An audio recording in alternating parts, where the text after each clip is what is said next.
All right, all you freedom-loving boys and girls, welcome to Mission Critical Podcast. This is episode 30. And if you are watching or listening to this podcast, you are the resistance.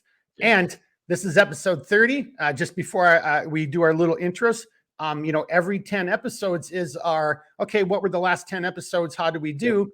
What were we talking about? Kind of review, a mashup, as if you will. And that little statement right there, you are part of the resistance. Yes. I think when we review what we've talked about the last 10 episodes, that becomes even more evident. So you are part of the resistance. We are your hosts. I'm Mark. And then over there, Redbeard. And then down there, his beard isn't quite as sexy as Redbeard's, but it's pretty damn good. Who do we got? We've got Paul. He's been on before. Yep. Paul, why don't you say a quick little hello and just, again, people, if they don't know you by now, then they need to go back and watch some of our episodes. Yeah, so I'm Paul. I'm a regular contributor, and I have a technology background, and I have a blast here. We're all like-minded, so I think that this is just the best way to let you know that we are out here. Mm-hmm. Well, and on that note, that's a great point. We were just talking, boys and girls, before we hit record, just about technology and, hey, look, we're just, a bunch of knuckleheads, and the people who've been willing to come on as guests, they're just, as Paul just said, like-minded, good, down-to-earth people. We don't always agree on everything, but just trying to use this technology. This is the modern day public square, to use this technology to discuss things and have a conversation and, and learn from each other. And, but we were just talking about that at the very beginning, is like, in this space right here, there's people who are dropping, literally like on the low end, $5,000 to $10,000 just to set up a studio, just to try to make this into a real thing. Whereas we're just a bunch of guys who puts our pants on, and once a week, this is our idea of a Friday night. Like, hey, let's get together and do a podcast with other like-minded people. Am I missing that there? What, does that kind of tie in what we were talking about at the beginning, fellas? Yeah, 100%. Yep, agree. All right, Paul, could we do it any different? Should we fly you to Minnesota every Thursday? Can we? Would your schedule, if our pocketbooks could do it, would your schedule accommodate it? Well, it's a long story. I would say maybe once in a while, not every Thursday. Well, so if you are an independently wealthy business mogul and you want to finance Mission Critical Podcast, so Paul, Mark, and Jeremy can create a studio, and we can all be in studio together. I don't know where I'm going with that. Well, it's been a long, I'm just going to give a disclaimer. It's already been a long week, and I overdid it today, and my back and my hips are killing me. So I'm just trying to muscle through the pain. So if I do kind of get a little stupid, maybe I should go take like a Tylenol or something, and maybe that'll actually add to the stupid. Just real quick, Mark, I was gonna kind of joke. I was gonna be like, and this just in, folks, we have a Patreon. Not really, but maybe, possibly, depending. Like, if you guys want it, we could figure it out, and then you guys could be, mild contributors if you want. I don't know. It's weird because it's like, I feel like that's kind of what people have gotten into is Patreon, and it's like, look, like in the end of the day, like it sounds very cliche, but if we did kind of go down that route, it possibly would enable us to do better and more content for you guys, because there is at that point a sense of, and I hate to say it this way, but a sense of cash flow that you guys would contribute to us for our content. And it gets weird because there gets to be a lot to navigate there, but well, and and again, I think the unscripted part of our podcast, as we get into reviewing what we just did the last 10 podcasts, and then this is unscripted. Jeremy we never talked about that. And I think my response would be like, I don't want to do that. Like, I don't want to I hate to say it. This is fun. I just want to keep doing it this way, and if there's, if 100 people see the podcast and one person has something good to take away from it, and they put it in their hip pocket and they learn, or it helps save their life, then that's worth it. I don't want to dick around with Patreon and bank accounts and all that kind of crap, and I'm not trying to, I don't know about you guys, but if Joe Rogan invited us onto his podcast, I'd be like, can we just do this? Yeah, right. You know? Look, we're simple people. Yeah, I mean, It's All right. not much, but it's honest work. All right, so let's just jump into it. Like, getting away from that a little bit. But all right, so here's the mashup. I mean, this should be a relatively shorter, but we've got Paul here because Paul wasn't with us on some of these episodes. Yep. And so again, the intent of the mashup is to look at the last 10 weeks, 10 episodes. And hey, did we get something right? Did we get something wrong? Were we way out in left field, or has it metastasized into something else, or is the situation still developing? And so on that note, and the last 10 episodes had kind of a weird, I mean, what would you call it, Redbeard? It's not necessarily weird, but we covered some pretty diverse topics, from UFOs to guns. Yeah. I mean, well, I guess UFOs have lasers.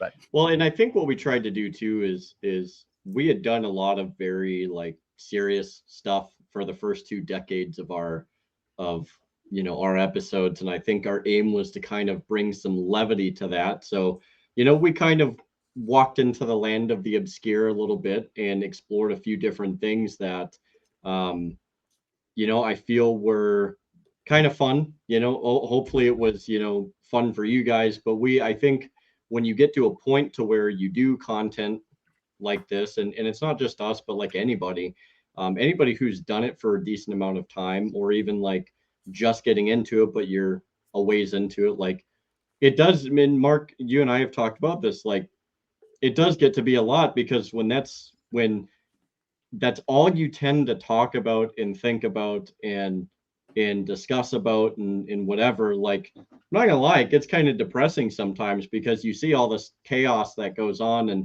even though we've tried to do our best to kind of institute a level of positivity and stuff like that, and reinforcement, and you have to mix it up to a point to where it's not completely destroying you as a person, right? So I think it was an interesting decade. On that note, that's a great point. So, in the last couple episodes that we shot, if you haven't watched it, if you're listening to this one or watching this one, we talked about, Jeremy and I having these conversations, just our normal conversations, and talking about, hey, we need to spice this up. The world's getting, even more serious than it is. So kind of to Jeremy's point, we're talking about going forward, we need to find a way to again, we're just using our term, spice this up. And if you don't know what that means, we'll kind of make that as clear as mud here in a little bit. But on that same note, the world has spiced up. So just even in the last 2 months, of the last 10 podcasts, I mean, things have definitely, added to some of the comments or some of the topics that we've covered, or some of those have gone in different directions. And even to that point, some events have then in turn caused us to switch gears and hey, let's talk about this. Like, for example, we talked about common sense surveillance detection, because crime and then also just like on an international level, there's all these things going on. So before we kind of break it down by kind of groupings or episodes, I mean, Paul, so you weren't there with us for all of those, but you were there for quite a bit of those episodes this decade. So like, what do you think? I mean, because again, this is also, boys and girls, kind of like our way of doing an after action review with you, the listener, the viewer. We do an after action review at the end of every podcast, but Paul, looking at this last decade, is that the right way, to go about it? I mean, and again, the topics we talked about, UFOs, we talked about, who or what is behind the curtain, which is like pulling the strings, these machinations within society. And that goes into censorship and, in politics and all this. We did 2 episodes, Are We Already at War? We did an episode, The Future of Small Business, another episode on UFOs, then episode about real life Easter eggs in movies and the gaming community, which again, as Jeremy just pointed out, a little off the beaten path and kind of weird, but lots of fun. And also some real world kind of grounded in some real world examples and, kind of folklore. And then we did that common sense surveillance detection, that you joined us with as well. So what do you think, Paul? Like, that's a pretty, that's still a shotgun pattern, but it's still a nice, Jeremy, I just pulled it in. We did arrange a video talking about shotguns. But there it is right there. And so we did that too. I forgot about that. Yep. But it's still it's not all over the place. That's a pretty nice tight shot group. Paul, what do you think about that? I mean, from a perspective, are we, again, we're talking about some things. Shit's getting really serious in life. We try to have a little fun and go off in a couple different directions, but I think that was still grounded in some of the realities. That was a reality-based conversations. What do you think? Do you think that those were like stupid topics and we should switch our focus, or what are your thoughts, sir? No, I think that, I was around during the first 20. So I know that, there was still variety in there. I think that the last 10, though, there's more of a variety, but knowing that it's not all over the place, as you said. Mm-hmm. They all have a link together, but it gives you a perspective in different areas. We could talk every night basically about the news. A lot of podcasts do that. Just do the news every day and just discuss your opinions on it. We don't do that. And there is variety here. There is training here. Even, with the variety of guests that you and Jeremy offer, it brings in a lot of, outside education and perspective. I think that it's really progressing in a good direction. Absolutely, 100%. So from a area for improvement or what went well, I mean, are you saying these last 10, we should kind of stick with that type of thing where it's a little bit of, a little from column A and a little from column B? Is that what you're kind of getting at? Well, I would say, look, don't lose sight of the news and what's going on in current events. But, you throw in a little bit of variety here. You have, an off topic here. And at the same time, the episodes on aliens and that, it was absolutely relevant at the time. It was in the news. So, but, you can expand on that and go beyond, well, the media is showing the same clip over and over and over again for everyone. We can go into more details on, different perspectives around there, whether you believe in little green men or not, or, that type of thing. I think it really does offer something to bring someone in that says, you know what, I'm actually interested in what they're saying here. It's not just repeating what I hear in the news. Well, and I actually like how you just said that, because I think that's your comments tied into what Redbeard said just a little while ago. For me, even if I wasn't doing this podcast, I would still be reading the news religiously. And by the news, I'm not, you still got to look at the mainstream media just to see what, bullshit they're putting out. But I mean, I'm looking at alternative media, and I probably look at like in between 6 and 8 different news outlets, or where I can draw news from, depending on how busy my day is. But, to Jeremy's point, we're not doing this for real. We're not trying to be, X, Y, and Z. And that kind of goes into what Paul just said. So if there are podcasts where people do go to those podcasts. You're absolutely right, Paul, to get a lot of the source of their information.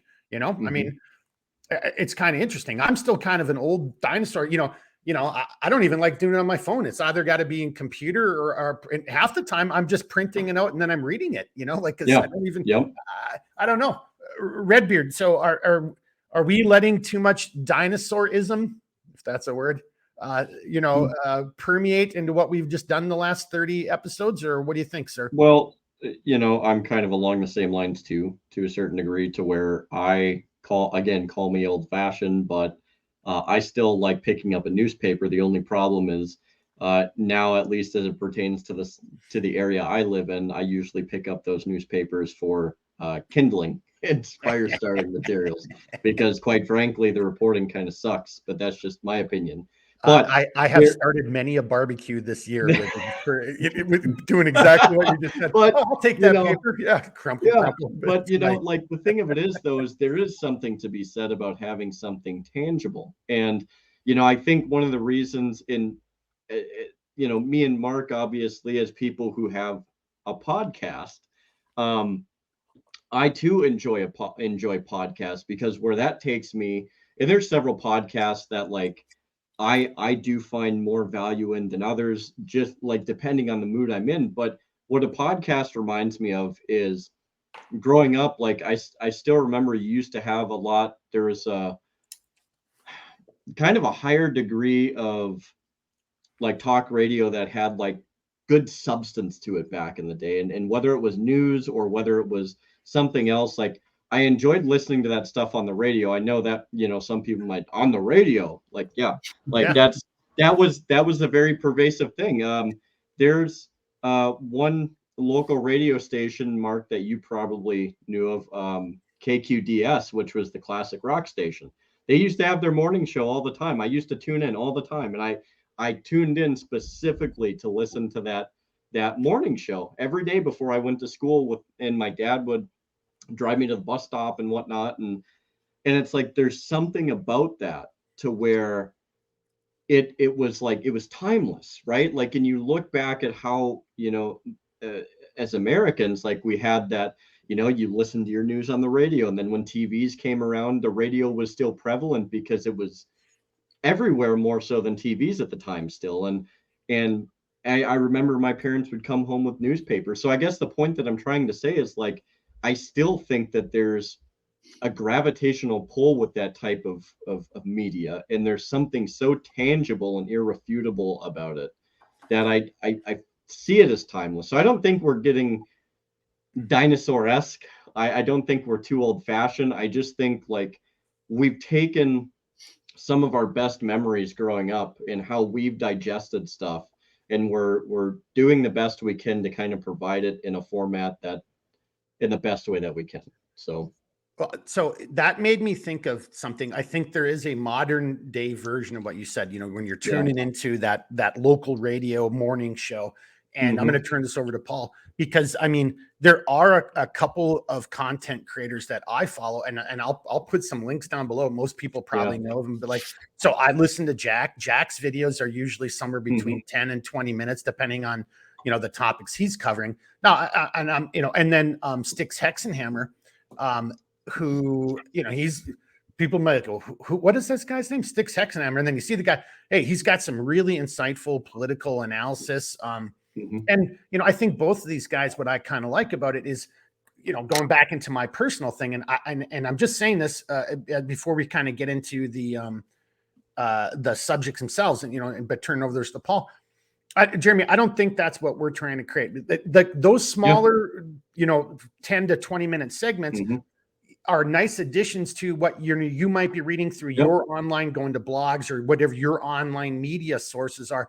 I don't think this is what I'm just trying to say. I don't think what I found here now, 30 episodes deep, I don't see how we can do what we're doing right now and even keep it at an hour-long podcast. Right. I'm not seeing that. So, Paul, I know we've all kind of talked about this offline as we try to, what went well, area for improvement. I just don't know how we can do that, honestly. I think when we bring in guests and for the subjects we're talking about, it's just, 15 minutes. I just don't know. What are your thoughts, sir? Yeah, I think that when I look at what I do for a living, right, I spend 10 to 12 hours minimum in front of a screen with bright lights, which is why sometimes you'll see my lights dim down to that red. Maybe I'll get that later on. So when I'm reading something that's not a podcast like this, a podcast like this or, others, I want to watch them and listen to them. But if I'm reading a book, I want it on paper, or I want a paper-like device that you can get. And I use those because my eyes are absolutely burned out by the end of the day. Podcasts, just listening audible instead of reading books at times, and listen to them. But as far as this moving forward, no, absolutely in the right direction. The topics are right on target. There hasn't been anything that I would consider off the wall or, out there. Everything's been relevant, but it's a variety, and a variety is what will keep, I believe, will keep people coming back. Unless you're those that want to just watch somebody talk about the news every day, and then they have other podcasts to do that. This is something that offers advice, training, and beyond that. Sorry, Mark, go ahead. No, you're nailing it. And again, and I think that's why I do business with Jack, and I talk to Jack. I still like watching Jack's podcast. I can't make his late night lives half the time. I'm too old and it's past my bedtime. But for me, that's what I can have. And tweet. I like watching. But there's times where I could be doing, getting my breakfast ready or doing my dishes while that's playing, and I can look over and see it. And that format I think is really nice for that. Before we get into the actual topics, then Jeremy, I'll just turn this over to you. Like, I don't know, and it's not about listening to ourselves. But there's been some of these subjects that we've covered. I'm like, hey, I better sit and listen to what we just said to make sure we didn't do something crazy. I don't know. Have you found yourself doing that in the last couple iterations? What are your thoughts on that? Yeah, so I've taken time to listen to. Well, and also to Paul too. I'll turn that to Yeah. both you guys, and I'll come back and address what we actually covered. Yeah, I've taken time to listen to not every single one, but quite a few of them, and I think perhaps it's more of a selfish thing, but first and foremost, it's kind of to be like, okay, do I sound do I sound rational at like, because sometimes you'll formulate a thought and you'll say something and it sounds really good, but then you'll go back and you're like, okay, well, that doesn't sound as good as it should have, and it's in a weird way, like it's kind of like doing an after action report to myself, if that makes sense. And when I think about the subjects and then I listen to like how I try to convey something, I'll be honest with you, like there are times where I'm just like, I know what I was trying to say, but I I really sucked at trying to convey what I thought I was saying.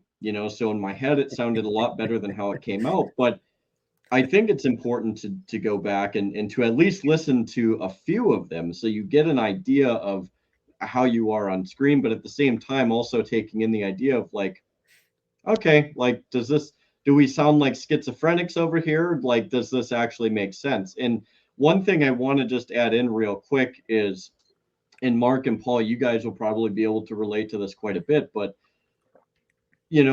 growing up, like there was a sense like when it came to media, especially when it's to music or when somebody's telling you a story or something of that nature, what I found is if you're willing to allow it, a good song or a good story or a good reporting of something, you don't have to put a whole lot of thought into paint the picture that they're trying to show you.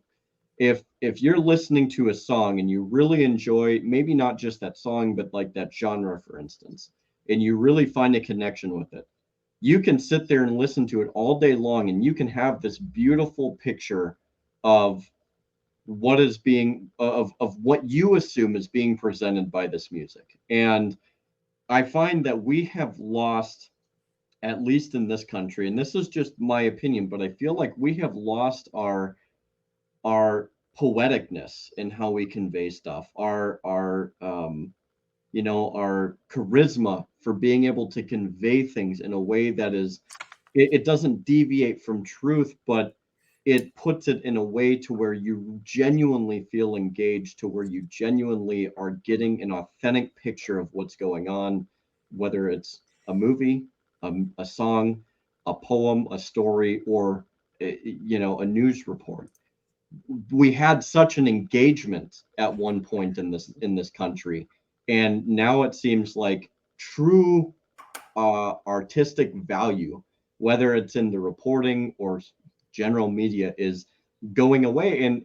And that's what I try to do when I put out an explanation in these videos, is I want to paint a picture that allows you to not necessarily take my opinion for everything, but to at least provide something tangible in your mind as I'm explaining it, that you can see what I'm trying to say, if that makes sense. Boys and girls, if you're watching or listening, again, we don't script these, and this is already just for me. So just for me personally, I'm sorry for everybody else, but I got mine. I already got my takeaway from this whole episode. As a human being, I just learned and got better just already in the first 20 some minutes of listening to these two knuckleheads. And I loved what Jeremy just was saying, because it made me harken back to even think about this, Jeremy. We don't even go out. We don't understand language. We don't, our vocabulary isn't good. Our ability to present a cogent, present our argument, to lay it out either emotionally or, dispassionately, to better understand how to use the English language to paint that picture, to set that scene. I loved how you talk about poetry and it's the same thing with movies. So as you were saying that, kind of going back to Paul, and then I'm going to turn this over to Paul, echoing something he said. Yeah, what we're doing is what we're doing, and it just is its own thing. Yeah.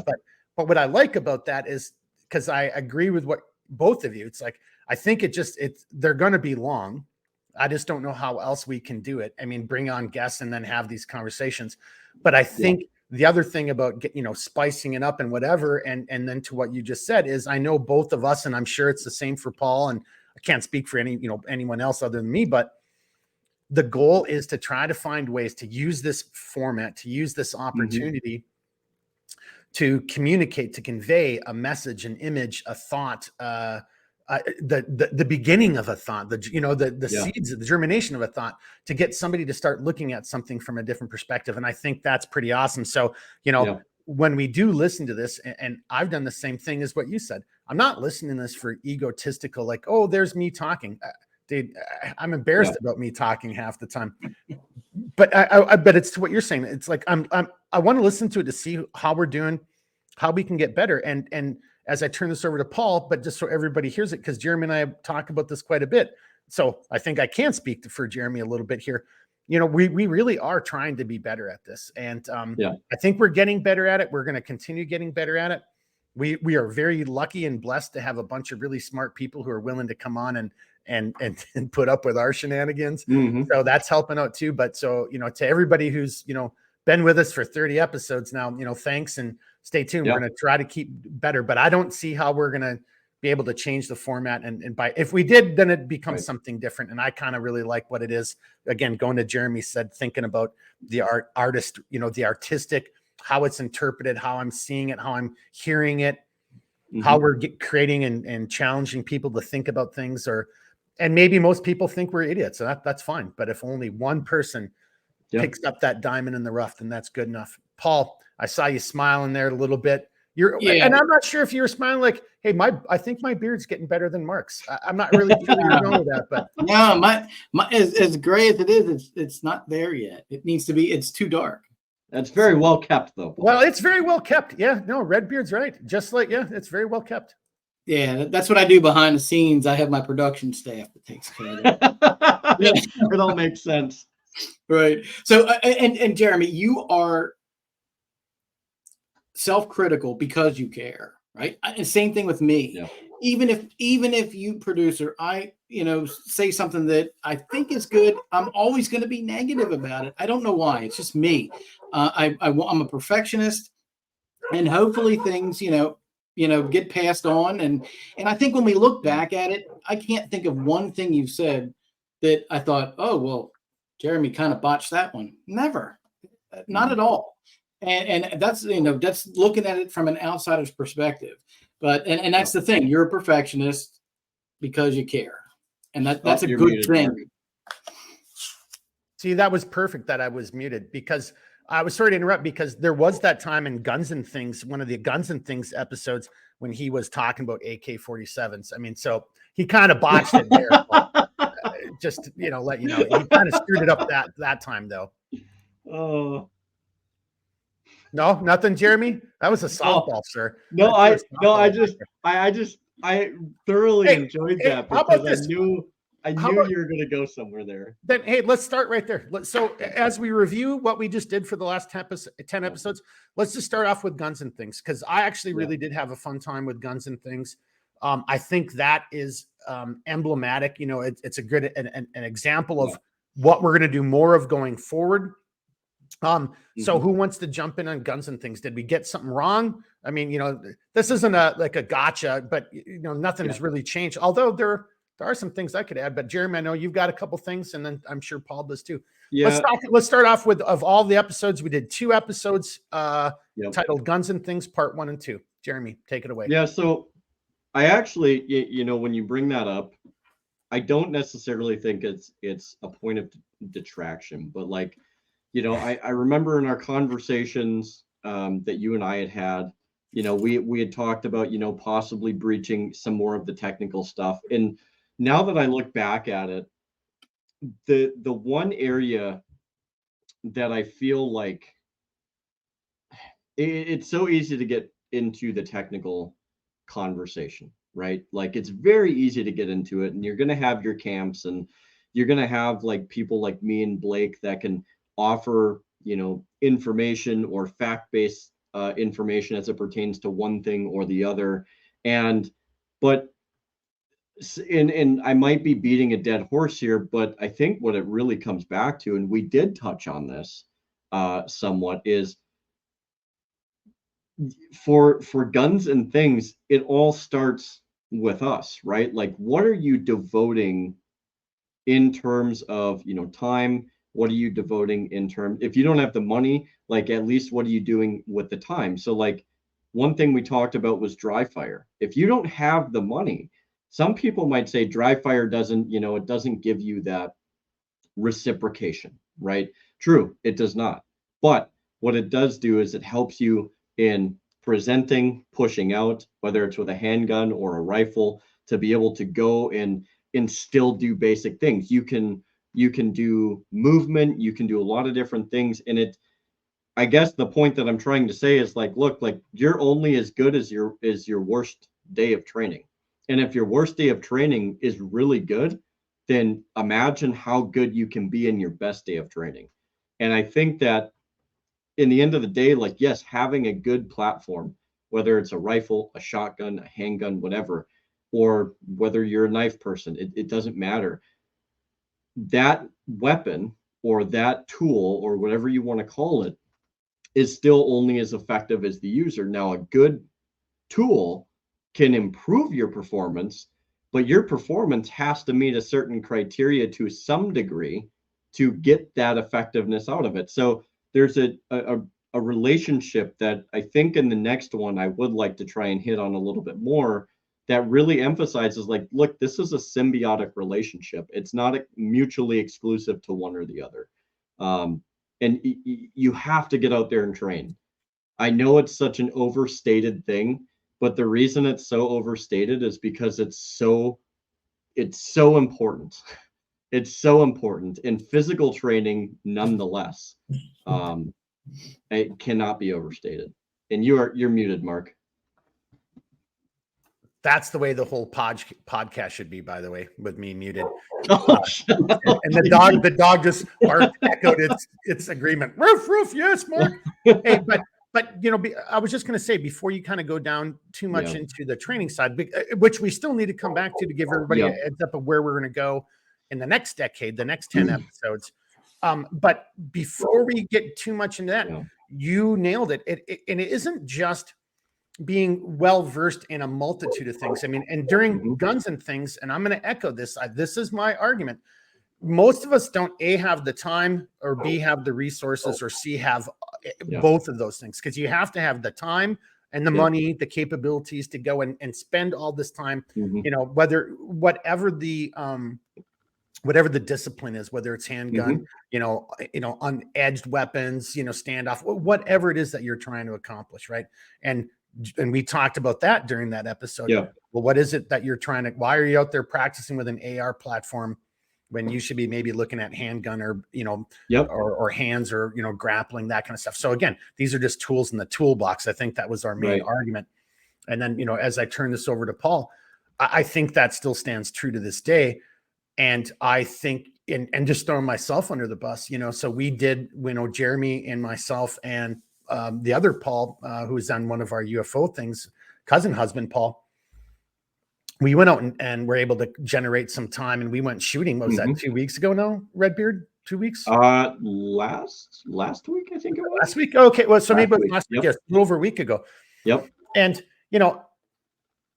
so, and I just bring this up even to your point, because even dry fire training. So I hadn't gone out and done live fire training for a couple of years, just physically, woe is me, wham. Yep. But I'll throw myself under the bus. Jeremy's absolutely right. There was nothing that prevented me from sitting either with my SIRT pistol or my orange gun, or even just my regular, handgun with training rounds and running through basic, just basic, whether it's draw strokes, establishing grip from drawn from concealment, pushing out, getting on target, dealing with a level 1, level 2 malfunction. Jeremy's absolutely right. You got to get out there and train and dry fire skills. Yeah, they're not as sexy as going to the range, but damn it, that can help make the difference between you staying in the A box after a year or you're dropping one over the right shoulder after a year. So, and I just want to say real quick before we send it over to Paul, one final thing I want to emphasize, and I think this needs to be perpetually emphasized, which is And I was talking to somebody. Actually, it might have been Steven yesterday, who we've had on the podcast numerous times too. You know, we were talking about this idea of like, I think Americans in particular are very infatuated with this Rambo-esque ideology of we have to be a Swiss Army knife. And yes, you should have several skills, but we are fallible in this idea that like we're so centered on this idea of like the do-it-all individual that we completely omit the fact that as humans, we are communal and social creatures, which means we perform at our best, not necessarily in a huge city, but in a small, tight-knit community where each person has their strengths that play to your weaknesses and vice versa. You know, we're not going to be experts in everything. So getting really good at certain things is a great thing, and buffering the weaknesses is a great thing, but there's a purpose as to why we are the way we are as human beings. So finding, whether it's 4, 6, 8 people that you can implicitly like create a relationship with and train with and learn from, is going to bring you a lot farther than being this Swiss Army soldier from the silver screen that thinks you're just going to go, you know, save the world on your own. It's a delusional amalgamation of self. You're muted again, brother. See, it's another indicator. That's what it should be for me for the rest of the. I took my glasses off, you know, I can see, you know, but you know, getting old. Hey, but on that note, and we're going to do that because in the next decade, the next 10 episodes, we will do guns and things again. And we're going to start breaking it down because it's guns and things, right? There's a whole lot more to talk about. Jeremy just kind of took us down that path. I'm going to make this argument. You know, there's certain categories that you should try to be the jack of all trades, master of none. Like if you've got the time and the resources and you're, you know, independently wealthy and this is all you could do all day long, hell yes. If 100%. you're, you know, I mean, look, I'll come on and say it. Like, one of the best parts of my life, I hate to say it this way, was when I was getting paid to this was what my life was like. You know, I have to be a little careful here, but I was at a place one time where I would be the first person to work. You know, I'd key in and all this kind of stuff, but then I'd open up my stuff. I'd, you know, put on my my Adidas boots and my BDUs, you know, so to speak, throw a rucksack on, and I would do a 10-mile run through this area where, you know, okay, now I'm going to be running through this type of stuff. Now I'm going to be doing this, and then heart rate's up, and then now a handgun's out and I'm shooting steel, and then I'm running in my MP5s up. Like, dude, that's not reality for most people, right? You know, that was probably the best time of my life, but unless you're going to do it, as we turn this over to Paul. So I'm not arguing with Jeremy. You know, I'm like, you have to learn and have to like think medical. Here's what I'm trying to say. Maybe this is a better example. Maybe learn 1 or 2, like, you know, defensive moves and counter punches from boxing. Learn how to escape the guard or how to dominate from mount, you know, in a grappling game. Maybe learn, you know, like, hey, I'm good within 10 yards with my handgun and I'm good at 100 yards with my AR platform. But that's my kind of point, is like, try to find those, you know, 2 to 4 things that 100%. you can do within that discipline, that thing, even medical, right? Hey, I know how to, what are the most common things? I know how to stop bleeding. I know how to do CPR and I can set a fracture. You know, think of your scenario. You know, do you really have to worry about like sucking chest wound? I know that's awesome and it sounds sexy. You just got to figure this stuff out. And this is where I'm kind of going with that whole thing, to Jeremy's point. You just don't have the time and the money and the resources to be the master of everything. So I don't know if that's what you're saying, Jeremy, but we'll turn it over to Paul. But we are going to bring this stuff back, boys and girls, in the next. And it works really good when you know some basic medical, but then you actually have a guy that like that's his profession. And then it you know, you're helping him by way of, you know, knowing just enough to get whoever to him. And it's like, it's the same way with like a mechanic. It's the same way with anything. So it's, community is huge, you guys. Like, and we're going to hit on that a lot.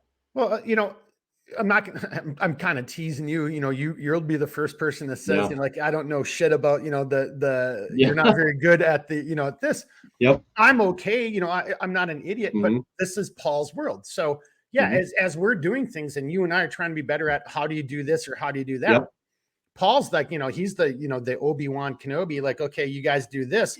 And that keeps Paul's skills from dulling as well. He's, Yep. he's not, because he's now teaching us some of those more basic and more mid-range type of skills. And I think that's the same when it comes to anything on the guns and things side as well. Yeah.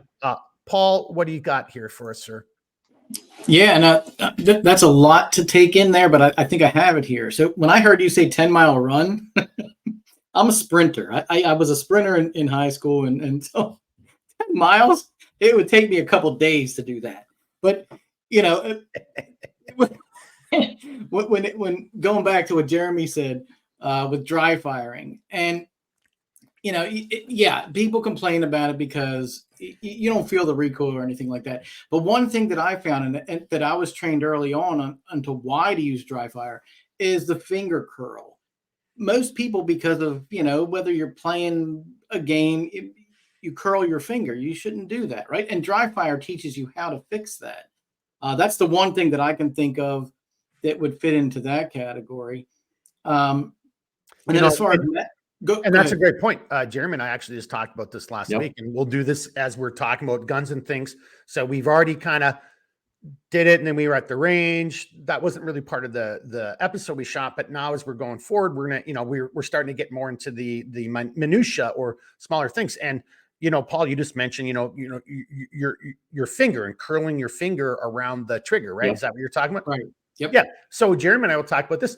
And look, and sometimes that works and sometimes that doesn't work. Every individual's different, Yep. Putting on the tip, putting in the fleshy part, putting it in that first joint. What if you're wearing gloves? I mean, there's a whole bunch of other variables that come into it. And so I think that's Yep. great that you just mentioned that, because if somebody thinks any of this is cookie cutter, I don't think, and again, I think that's what we're trying to do in this podcast. Right. It's like, it's not cookie cutter. You really got to take a step back. There's a whole lot more you have to take into consideration Correct. and think about.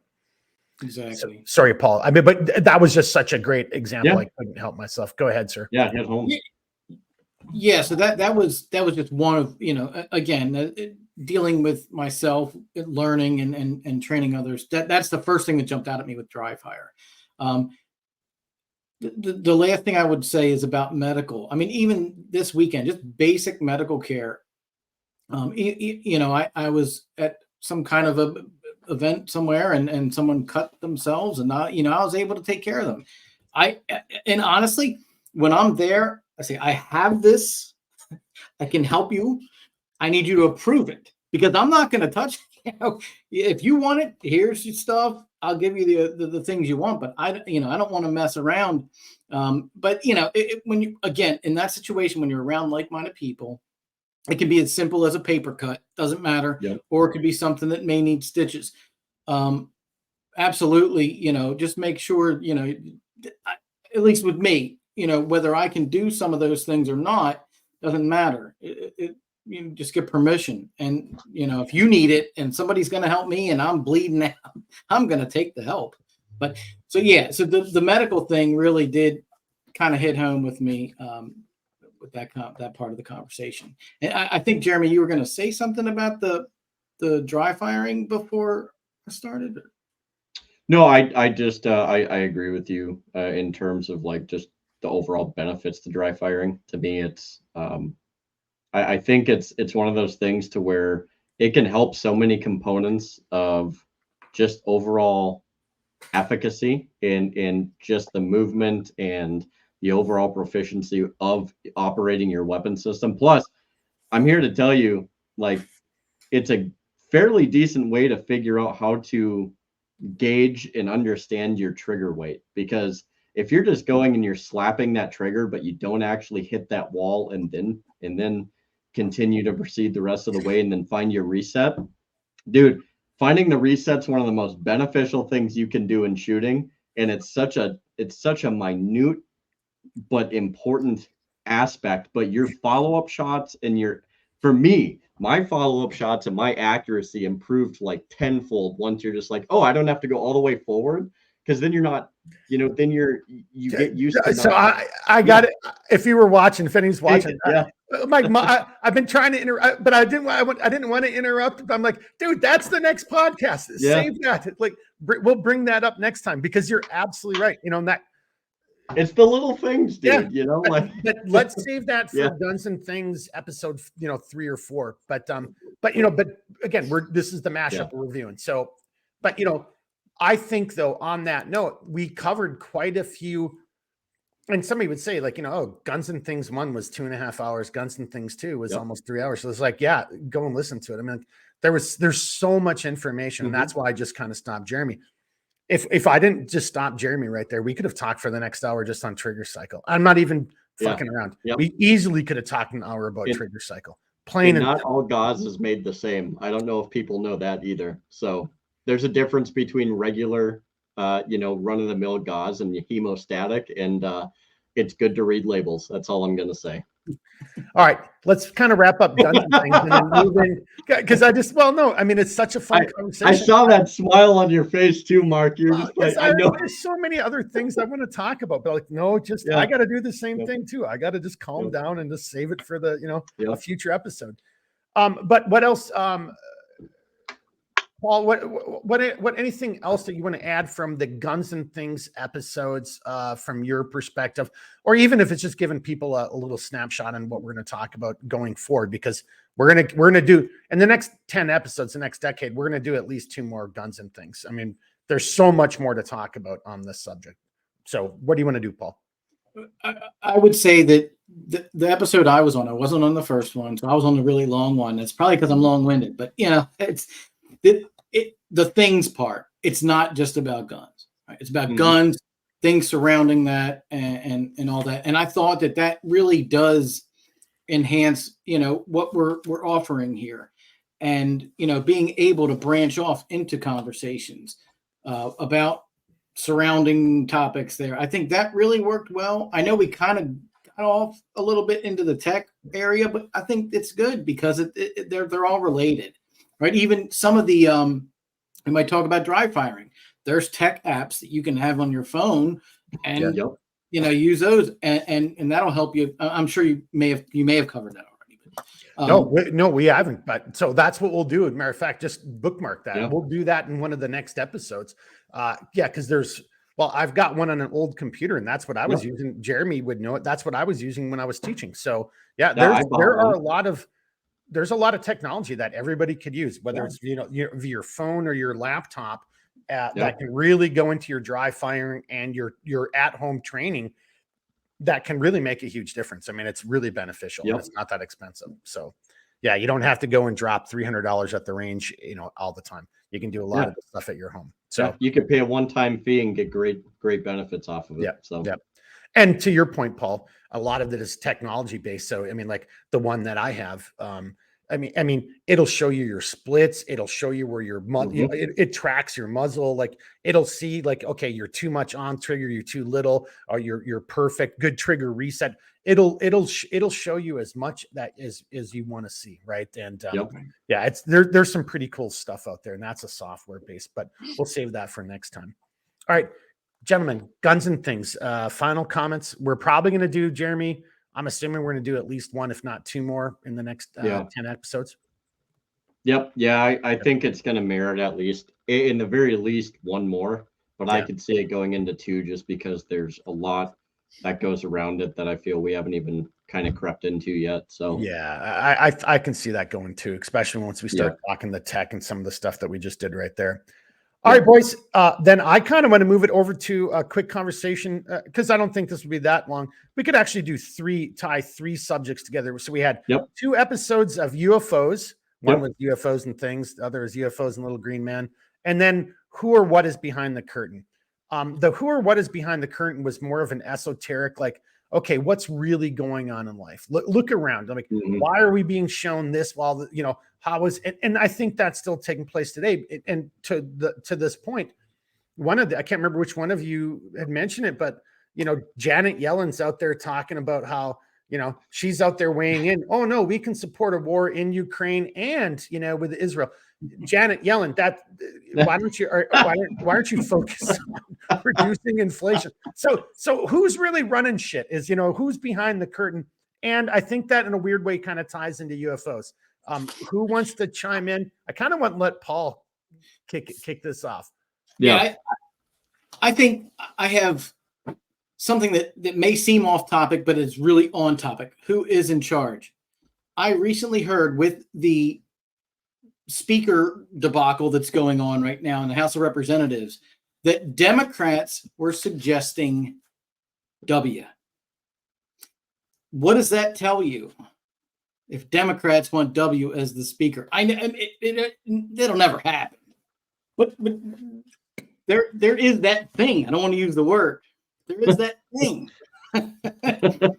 And are you trying to? Is the thing the deep state or New World Order? What is the thing? Just to be clear here. Okay, I would say it's not New World Order. Maybe it could lead, but it's definitely some kind of swamp deep space, uniparty, that kind of stuff. And we all, maybe we were fooled in the past. I just want somebody to be honest with me, and I'm not going to get it. We're just not going to get it. But when I heard that just told me exactly what I needed to know about, the first decade of the 2000s. Well, all right. So there you go, Redbeard. I think Paul's just kind of like giving us a little, a hat tip or a head nod. That I mean, that's still the case today. And somebody could say, well, you guys are crazy and your podcast is full of conspiracy theories. Like, I hope so. Yeah, but also, well, okay, ours is at least a theory. I mean, you understand the difference between a theory and a hypothesis, right? Like, ours is being proven, it's being tested. Like this isn't just something we're pulling out of our ass. And Paul, that was a great pull right there. I think they have definitely moved on past W. But to your point, that was actually thrown out there, and that just shows you hey, what does Bongino say? Most Republicans are really Democrats and no Democrats are really Republicans or whatever he says.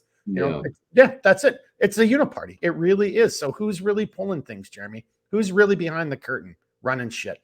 I mean, and I hate to say this, look at phrase that episode and use it as a backdrop to the current debacle that's taking place right now, where money is still going into the hands of people who are slaughtering and butchering innocent people and are direct and a threat to America, period. The only thing I'm going to say, because I don't want to kind of blow what my whole talking points on this, because I think it's going to factor into one of the next items on our list this evening. But if people haven't figured out at this point that, like, and some people might not like this, but being friendly with the United States is to a detriment at this point, in terms of being allies. Like, dude, we have funded the terrorists we don't like. We've funded the governments we seek to overtake. If they seek to separate themselves from the world banking structure, then we go in and we cause problems here. We did the same thing when it came to cocaine in South America, where the people we couldn't broker deals with, we killed them and we replaced them with some other I hate to say it, but no.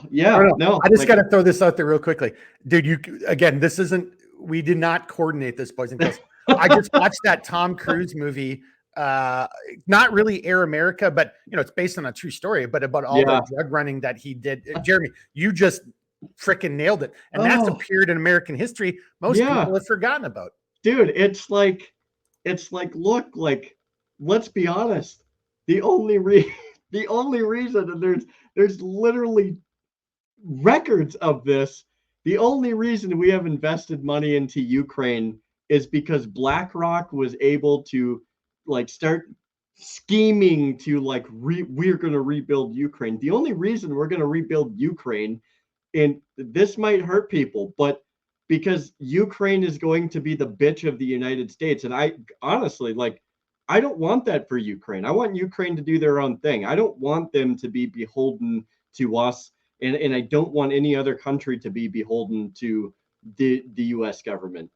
Look, this is what you get when you broker deal with criminals, and unfortunately, we get the same thing here as Americans, and it's every bit as hard to fight against that stuff at home. And I can't even imagine how people in other countries must feel that are awake, because people are awakening in other countries and they are seeing the shit that this government's doing.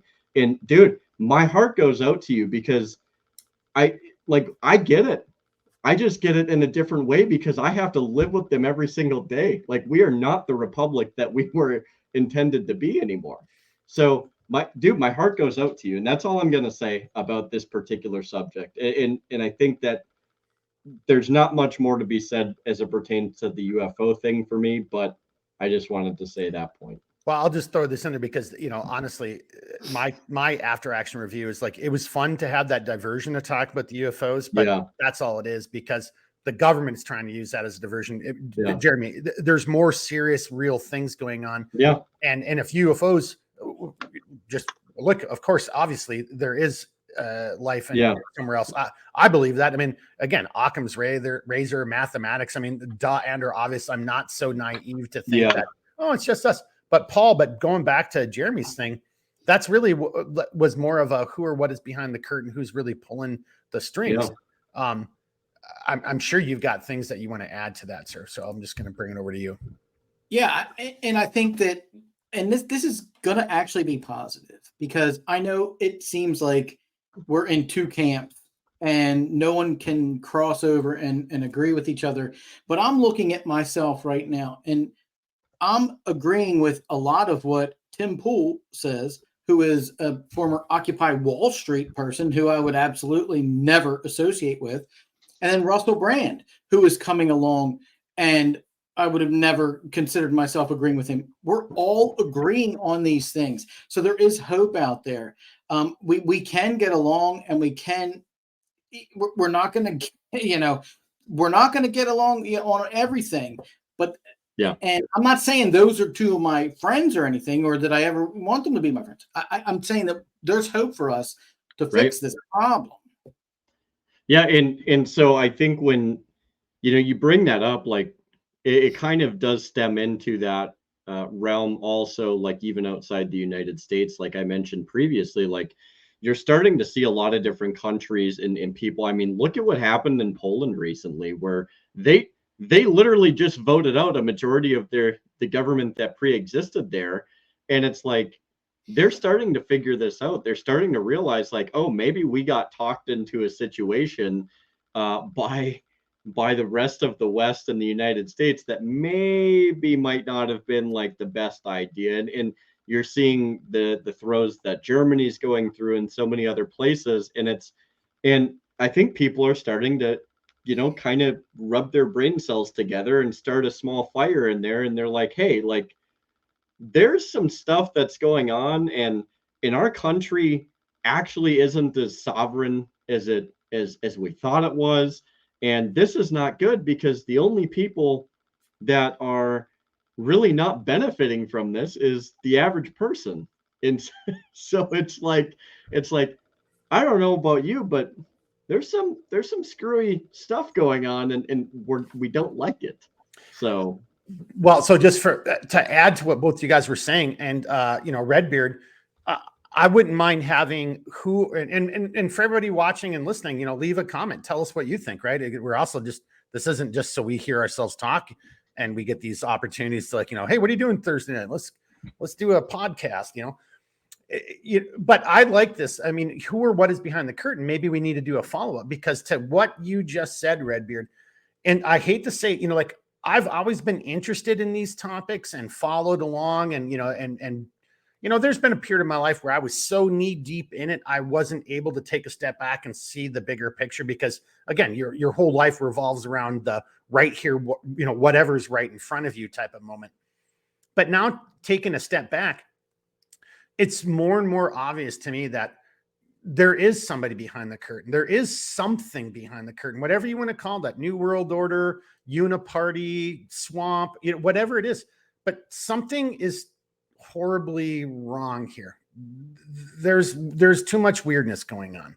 Does that kind of dovetail with what you guys were just saying? That's where I kind of thought you guys were going. I know, Jeremy's kind of coming back right now too, but Paul, you picking up what I'm putting down? Is that working for? No, Yeah. And do you think that leads into, we should do another episode on this subject? I truly believe so. Like Redbeard and I were talking about, people that we wouldn't have otherwise gotten along with, all are recognizing that there is something wrong here. Yes. And that, again, we don't agree on everything else, but we do agree on one thing. There is a centralized problem here. And it's not identified. I'll be clear there. We have ideas, but I think that, we need to accept those people that we used to disagree with. They need to accept us, who they used to disagree with. And then we need to get together and figure out what the heck's going on.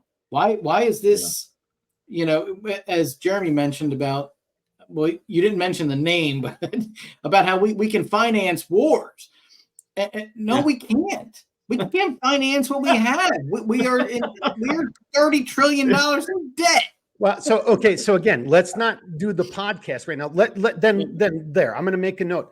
Let's come back to that one in the next decade, then the next 10 episodes, because there is so much more. And I think more and more evidence is coming out. So we weren't wrong. I mean, that was a good subject, because I think if, even though we're, let's take the not realistic shotgun, but the shotgun that has this huge spread.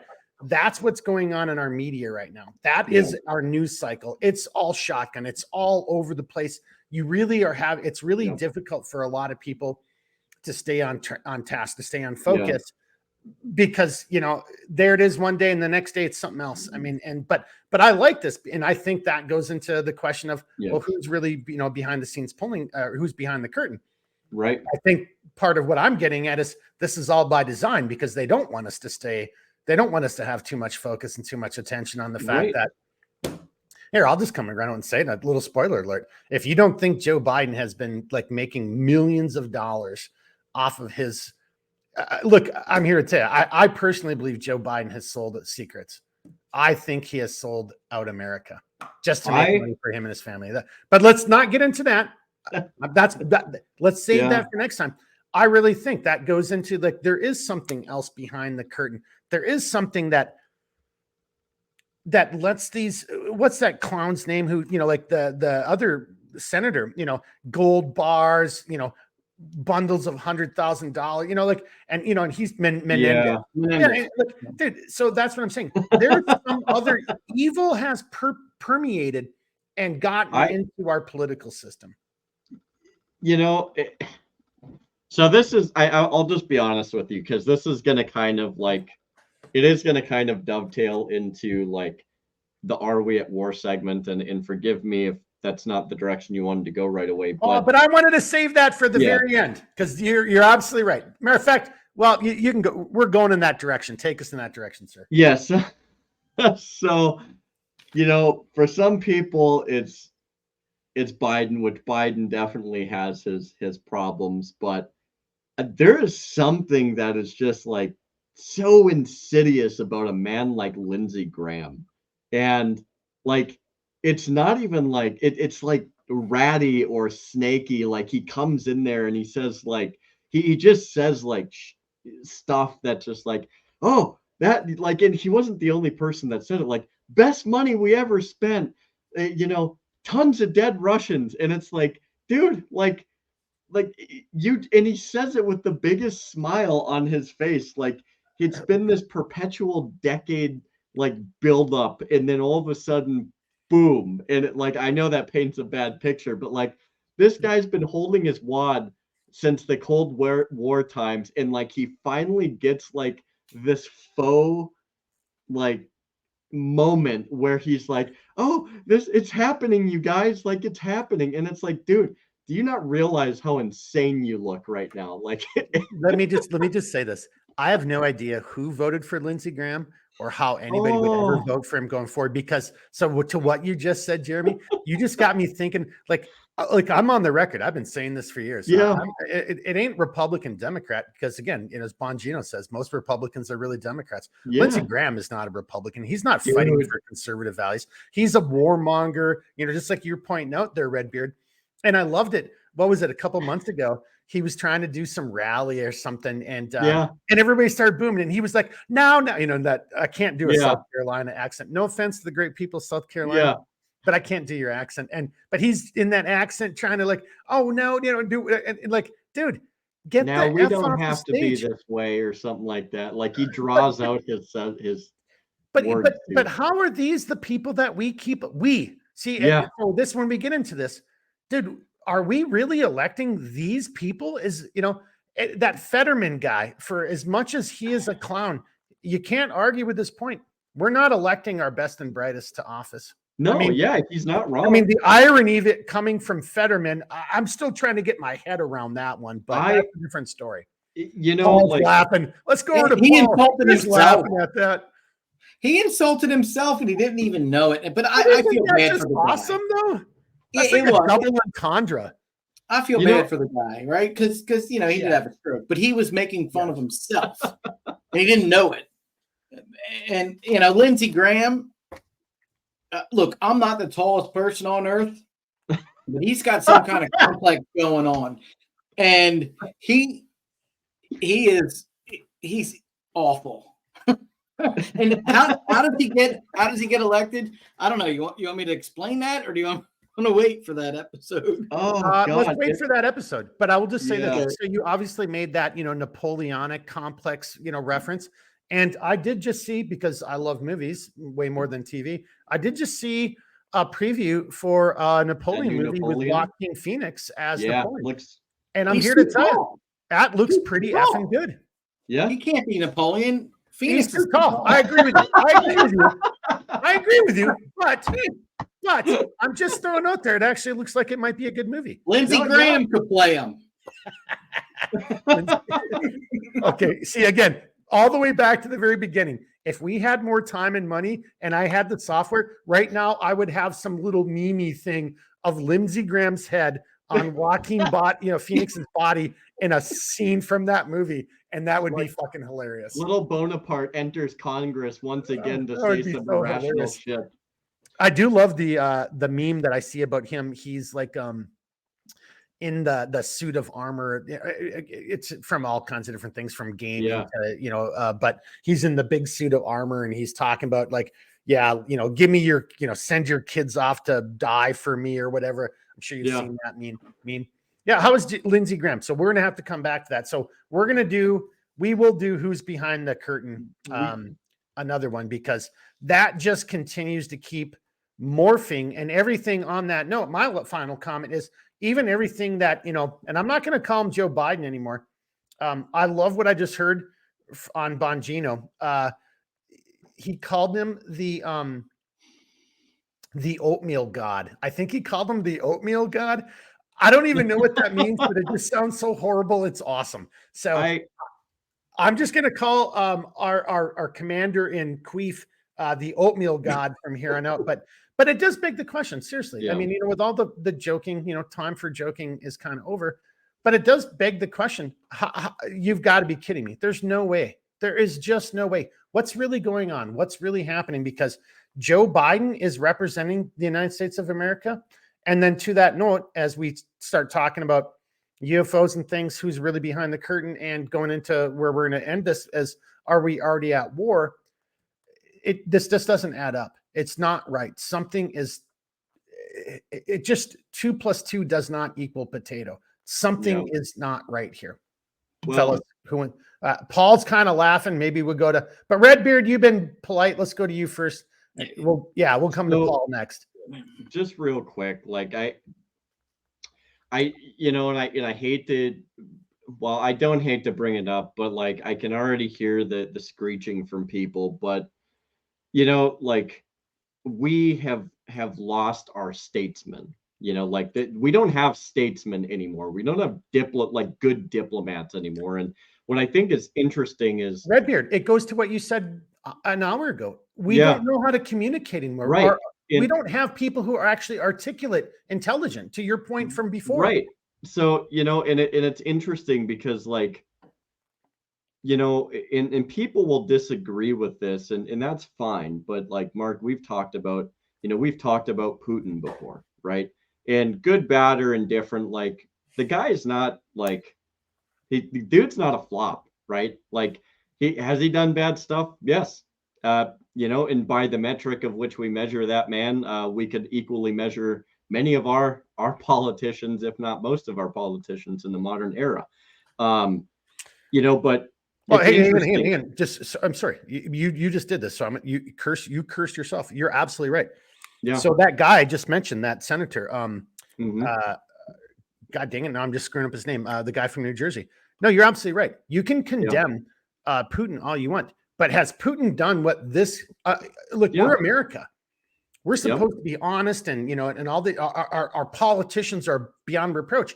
Bob Menendez, dude, it's clear him and his wife, and come on, let's just all be honest. Right. This is the vast majority of all of our representatives and our senators. So you want to sit and talk shit about Putin? Okay, well, I'm sure he's probably, of course, he has made money, like, just like, hey, for everybody's poster child. You think Barack Obama could afford that fucking house out in the Hamptons or wherever the hell it was off of the president's salary? Come on, boys and girls, let's be honest. Right. Let's not kid ourselves. So I'm just And want to not throw that out there, Jeremy. Yeah. We're no different. Our people are no different than them. And the thing of it is like, I heard somebody, I don't remember from where I heard the quote, but somebody had told me one time, like, you can measure yourself by the enemies you have, because your enemies will tell you a lot about yourself. And I think about that today, because it's like, we sit here and we pick petty fights that we don't even need to get into with China and Russia and stuff like that. Or even within our own movement, if you want to call it movement, right? And it's like, we sit here and we talk about, like, having the superiority complex, like, we're America. Well, that's all good and fine, but, like, that, you don't get to stand behind that when a guy like, like a person who's our perceived enemy, which is Putin, literally sits here and says, yeah, like, I grew up seeing the America that many of you think you have, but the problem of it is you're not that anymore. You've lost your moral compass. You have complete debauchery. You are totally lost in your manners. You don't even believe in who you are as a person or as a country anymore. Like, you're having one of our perceived greatest enemies tell us more about ourselves in the current state than we will even admit to right now. And that right there is alarming.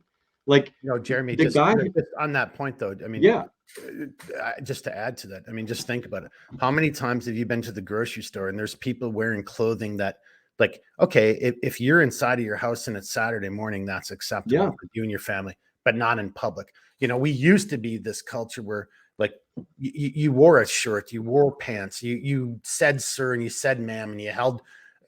So Putin, I hate to say this, one of the things that I'll just do a little personal story. I got yelled at in the agency once because I say sir and ma'am, and people were trying to be like, we're not in the military. I'm like, it has nothing to do with the military. I was raised this way. I was raised to, like, I don't know you, so I'm going to call you sir or Mr. Johnson. Like, you're not Bob or Susie. We're not beer drinking buddies in our sweatpants. But we've turned it inside out, and that's now our culture. Our culture is that. And I guess, like, to end my point, Mark, real quick, is there's a certain. It's interesting how a person like Putin seems to have a stronger sense of reverence to who we are as Americans than we even do. And I'm just going to leave it at that. Like, you can bloviate all you want about hating Russians, but when the person that you hate, and if he is truly our enemy, he has more respect for us than we do for ourselves. Now, he has more respect for who we used to be because he wanted to beat who we used to be, because that would be a good victory. Hey, you guys used to be badass. Now it's like, it'd be like beating up again, I could barely beat up a 6-year-old. So don't use my personal, but you see what I'm saying? That from his perspective, it's like, you're not even worth fighting anymore. Paul? Okay, so I want to I want to start with the sir ma'am part, because then I'm going to disagree, and that's the honesty we have here, right? We don't always agree. The sir ma'am thing, I think, is absolutely should be part of society. I don't care whether you're a senator and you want to be called senator instead of ma'am, or those type of things. It's respectful. It's also respectful to hold a door open for a woman. I don't care. You know what I do? I hold it's respectful to hold the door open for anybody. Everybody behind me. Yeah. I hold that door open for them. Yep. I don't care. Yep. It's, you know, so you can balance that. If it's a woman, I'll probably hold it and step back and let them through. But Putin, this is where we disagree. This is a Soviet disinformation, horrible human being, murderer that will murder any of his people that disagree with him. Does he agree with us on certain aspects of today? Absolutely. Right now, and this says a lot, because this man that is this evil human being makes more sense than some of our people in our government. This is crazy. So no, I agree. Hang on. So Sloan, you're on a great point, and I think I just want to add to this, because I think both of you, Jeremy and you as well, are right. I don't think we're missing the point. Look, there's nothing, but he used to be the head of the KGB, right? So he's very well, and he went up through the ranks. He wasn't a political appointee, so he's very well versed in tradecraft and spycraft and manipulation and everything. But I think, to both of your points, I think he's still a human being. And, from the Dr. Evil perspective or the human being, whichever one of you is correct, it doesn't matter. He's still lamenting that you guys used to be an enemy that was worth fighting. Now I think you're both, Paul, even when you're disagreeing, I think you're still agreeing with it, though. I agree. We have commonality here, but I just want to make sure that my point is there. That's all. Well, he's evil, but it doesn't take away from the fact that, he's lamenting that you used to be a good fight, and now you're like. I mean, you could say, did he kill more people than Bill Clinton? I mean, who knows? I mean, let me see. Episode 20, whatever, 22 or 23. Who is behind the curtain? I don't know if I want to answer that, because I don't want to get killeried. So I'm not sure if I'm going to say who has a higher body count. Yeah, Clintons I don't know, or Putin? That was a joke. All right, boys and girls. All right, hey guys. How about so we can do this? They don't always have to be long.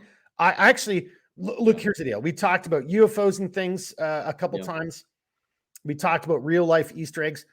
Jeremy, I'm not gonna lie, that was actually a really fun episode for me. Yeah. Because as Paul just kind of did, we don't always agree on things, and we come at it from a different perspective. On real life Easter eggs, I didn't agree with Jeremy and Steven's perspective. But then as the conversation went on, I grew to better understand what it was they were trying to say. And then I really started grooving on what they were talking about. So I thought that was a great episode too. I mean, it was very unique. And I think didn't that come about because the two of you had a private conversation and you guys geeked out and you decided to rub my face in it? Is that what happened?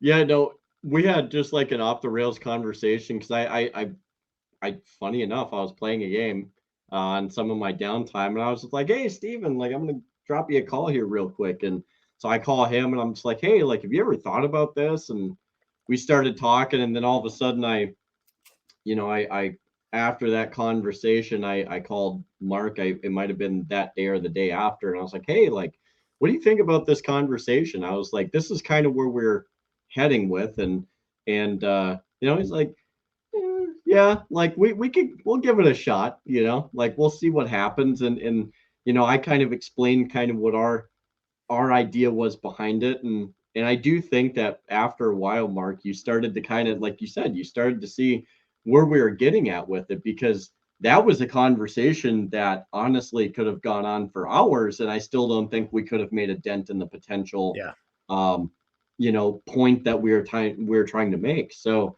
it was fun in the sense that it was open enough for anybody to kind of take a bite out of and be like, okay, yeah, no, I see how this is a potentiality, or this is kind of dumb, but this actually makes sense. And we all kind of agreed in some wayward kind of way on one point or another. And I think it was fun and interesting. So, you know, the way to sum up the UFO ones and that podcast is, you know, the question is like, you know, are there people out there who are whistleblowers who are, or who have knowledge and they maybe don't have the courage to come out and be a whistleblower and talk about it, you know, overtly, but they try to find clandestine or covert ways to get the information out there and leak it. And, you know, everything from the whole UFO thing, like, so anything the government puts out there, I'm never going to listen to and believe.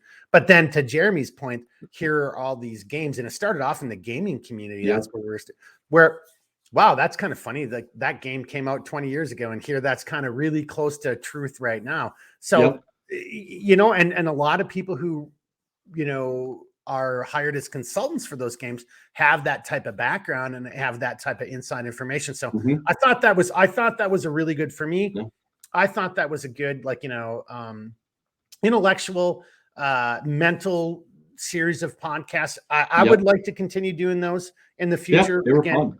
You know, other people, leave your comments down below. I think we kind of, well, here, let's get it to Paul, because I want to end it with, are we already at war and surveillance detection? But Paul, what do you think? The UFOs and the, you know, who's behind the curtain? Again, to me, those all kind of fit into the same genre. What are your thoughts on that, sir? So I do think that the UFOs, and the real life Easter eggs, I'm sorry, the clues. Yeah. Okay. So UFOs as well, but, you know, as applicable. But as far as Easter eggs, I wish I could have been a part of that, but I can definitely be a part of the part two. I think those are things that they're just entertaining, right? I mean, there's so many things out there. And, you know, I'm the type of person that does that, right? I'll insert a joke, or I'll, you know, put something out there that, you know, and hope that somebody guesses that that's what I wanted them to get. And 9 times out of 10, they don't get it. So these are hidden items there. Yeah. I think that, you know, and it doesn't have to be just, and again, like I said, I wasn't there and I didn't see that episode. I apologize. But I think that as far as those things, it really amounts to what is something that is hidden that has some value. And I think that is absolutely future episodes.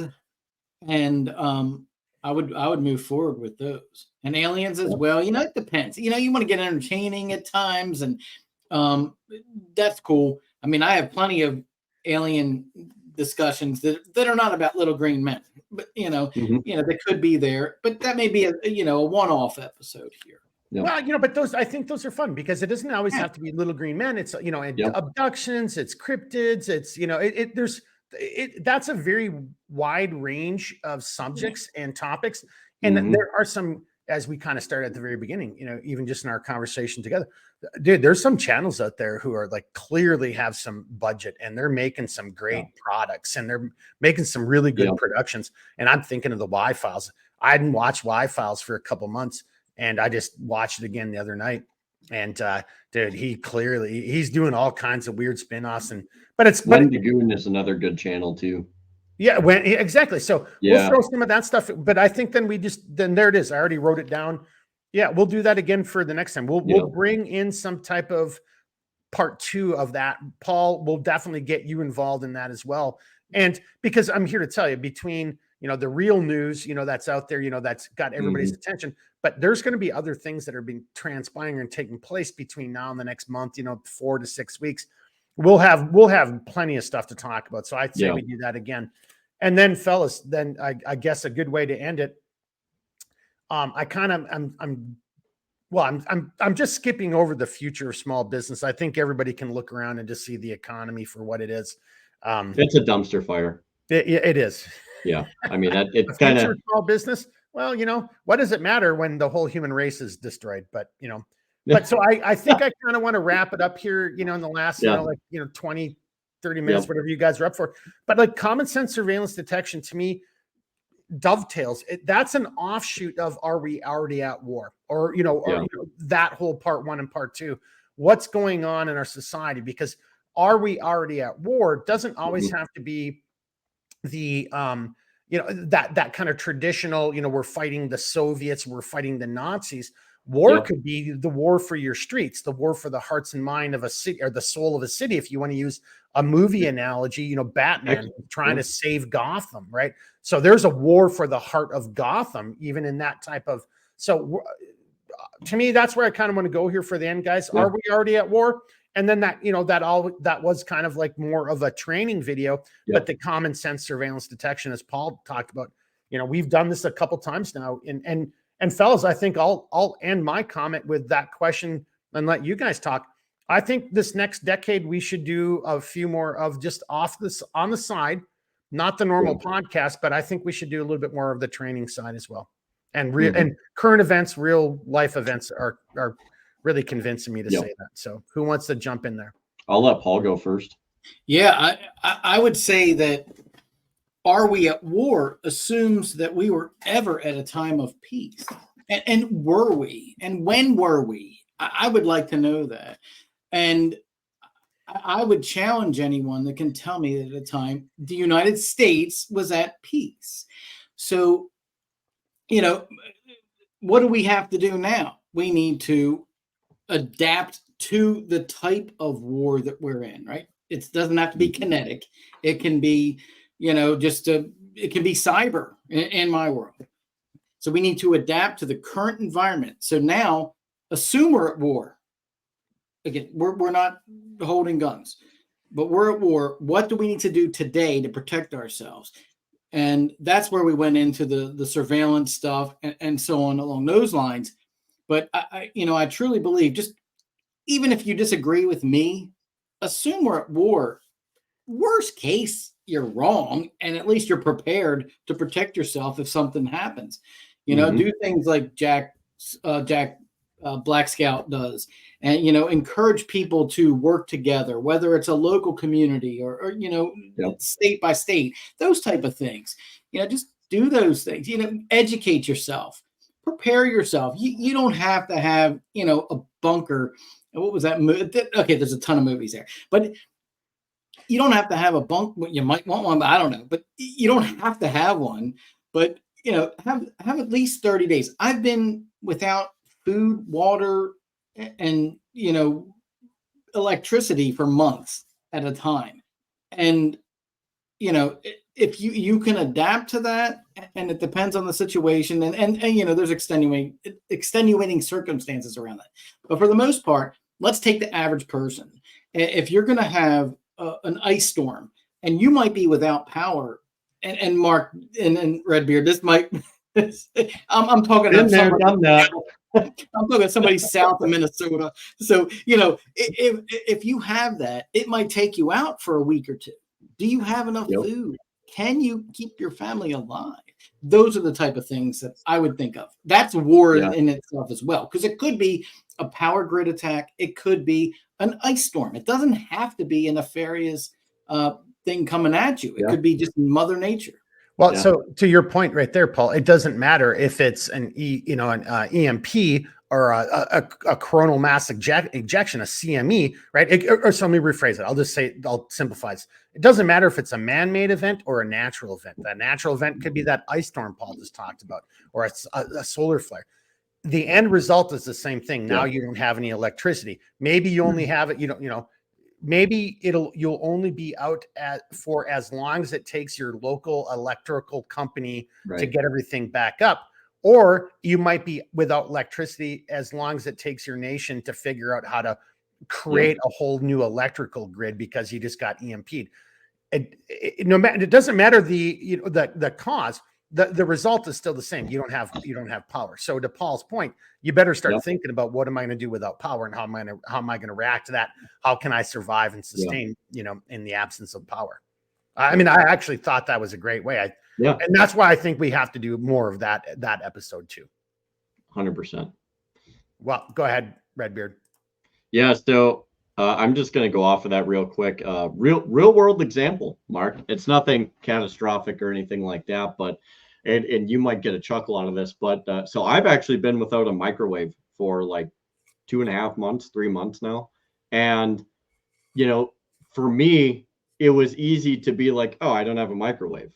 I just have to use my stove more, right? Like not a big deal. If I didn't have my stove, I would be out in the fire pit, boiling water or doing whatever I got to do, right? But like for me, like that's an easy segue. Like the only impedance that created in my life is I guess I have to reheat stuff on the stove.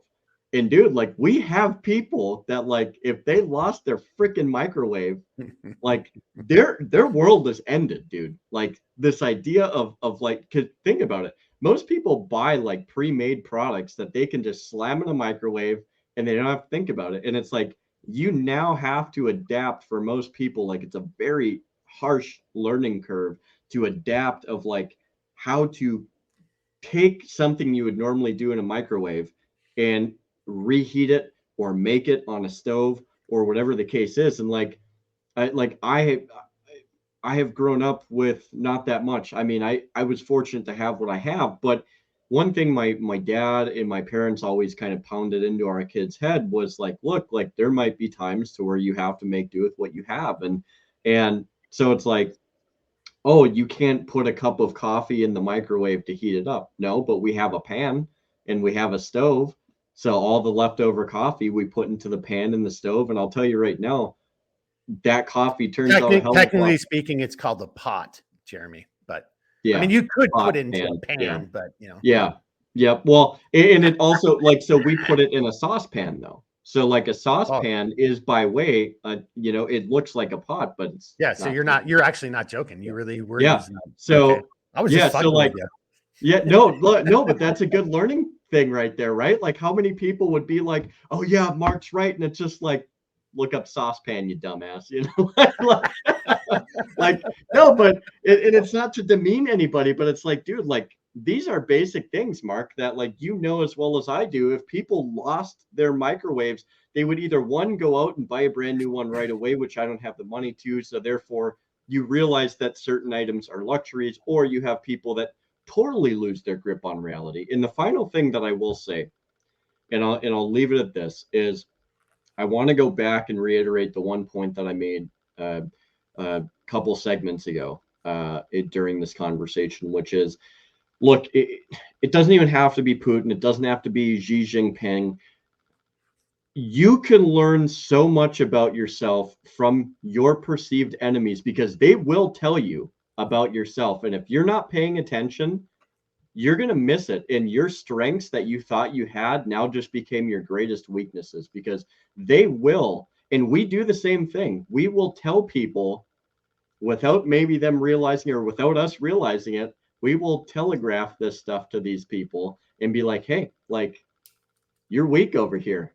And, you know, it's look, there are these subtle hints in life.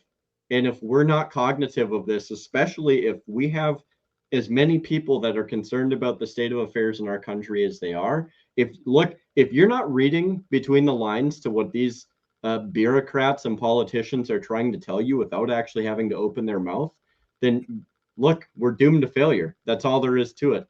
And, you know, just because you're diametrically opposed to them doesn't mean that they're wrong. So if you're not opening your eyes, if you're not learning about yourself by way of your enemies, you're behind the power curve.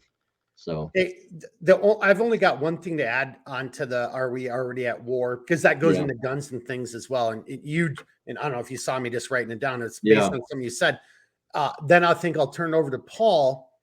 And you know, unless you guys want to do something different, I would say we turn over to Paul for final comments on "Are we at war again?" And then we're kind of just in the okay. Here's what the next decade's going to look like, and then you do the outro. But my final point to what you just already said, Redbeard. I don't see how this is just me, and I don't see how anybody could not look at what's transpiring around us today. And today again is the 19th of October. We were talking about these subjects months ago. You've heard me mention many times dots on the wall. You know, I don't have a crystal ball, but clearly something. And here's where we are. So, you know, I think Are We Already at War Part 1 and 2, if you haven't watched it, go back and watch those episodes.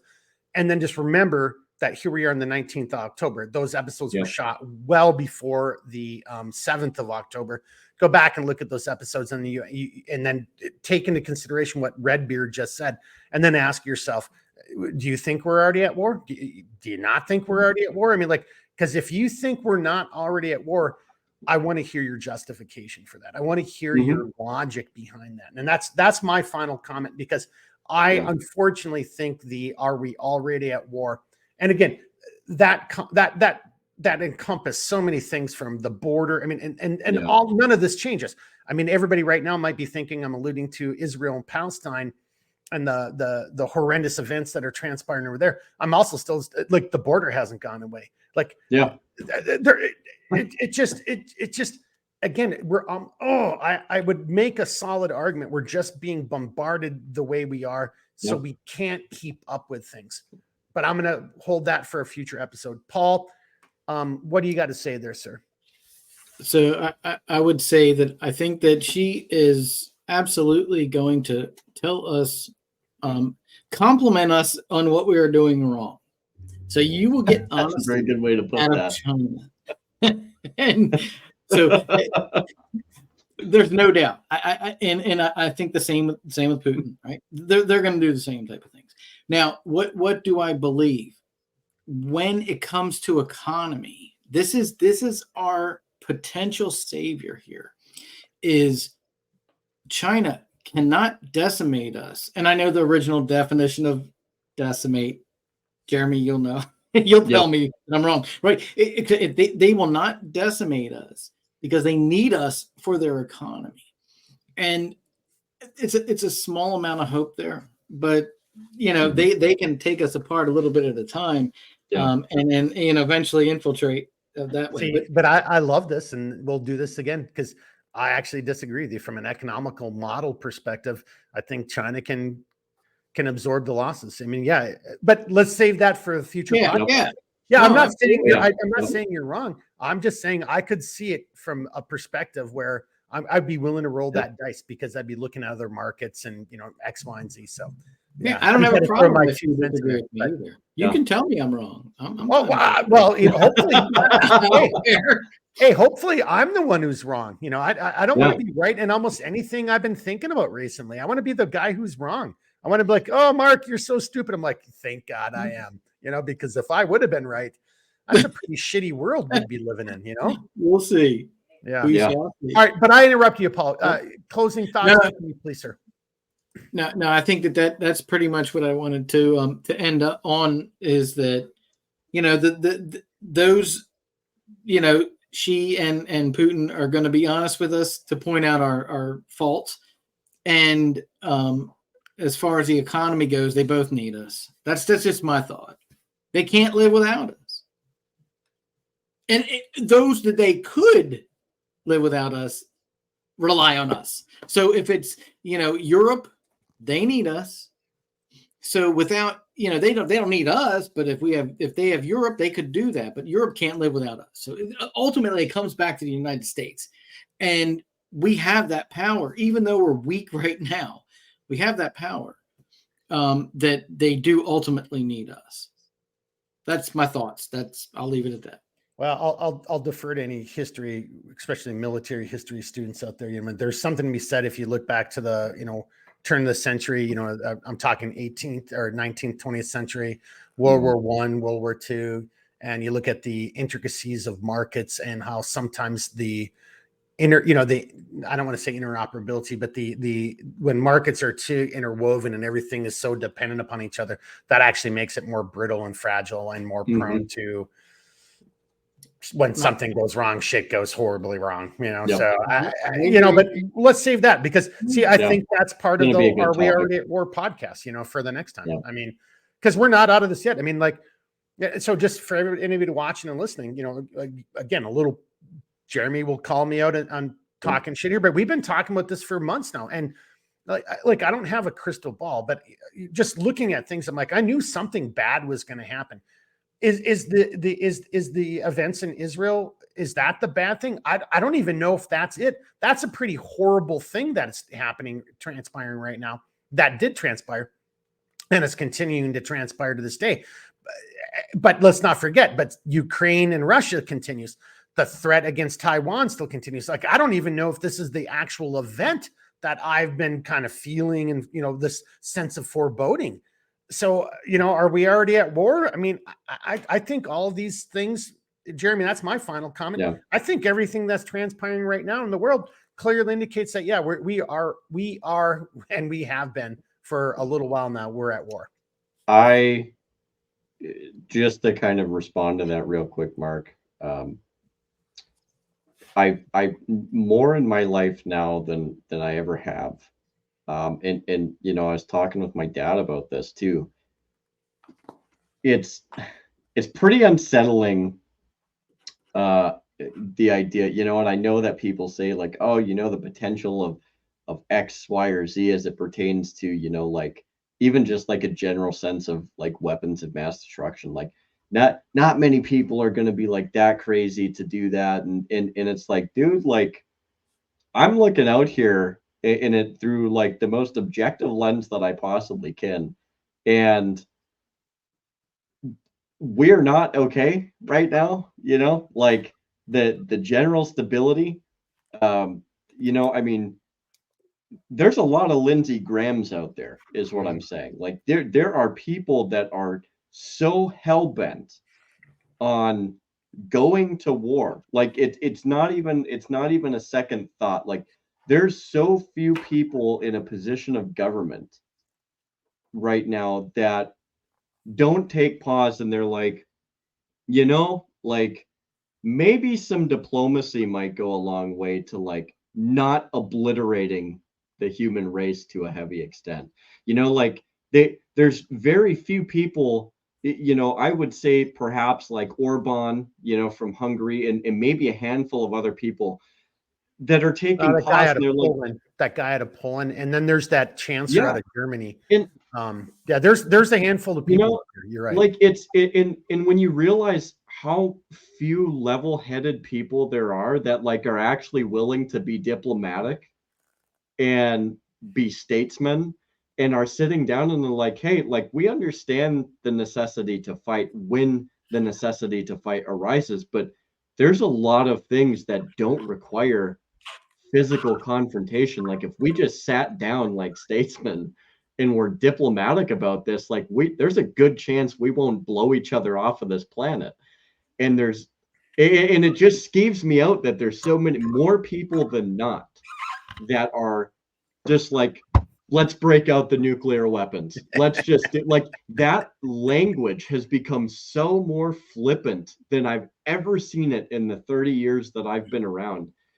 And I'm like, dude, like, do you hear yourself right now? Like, this is a casual conversation. You're talking about things that have 1, 5, 10 megaton warheads. And it's like, this is not okay. This is not a casual conversation that should be had. And so to that point, like, yeah, we're already at war, just not with the people we objectively think we're at war with right now. It's and that's terrifying to me. I don't like that. And I know that some people are like, the potential of nuclear confrontation's not that big, but every single day that sentiment is getting exponentially a lot less, I think, because of the tendency of people to actually out of their mouth talk about using a nuclear weapon. And that should bother people. Well, let's bring it over to Paul. We're definitely gonna have to do this one again in the next decade because Jeremy, now you're even talking about like I think the last time we didn't really focus on the actual threat of nuclear war. Yeah, I think that's actually more of the part of the conversation. It's becoming far more normalized now. Yeah, and you just did a great job of illustrating how the fucking idiots in charge just think it's like what, a game of tiddlywinks. You're like so, no big deal. Yeah, no big deal. Paul, final comments from you, and then we'll go over to you, Redbeard, for closing comments. Yeah. Or the outro. Paul, what do you got, sir?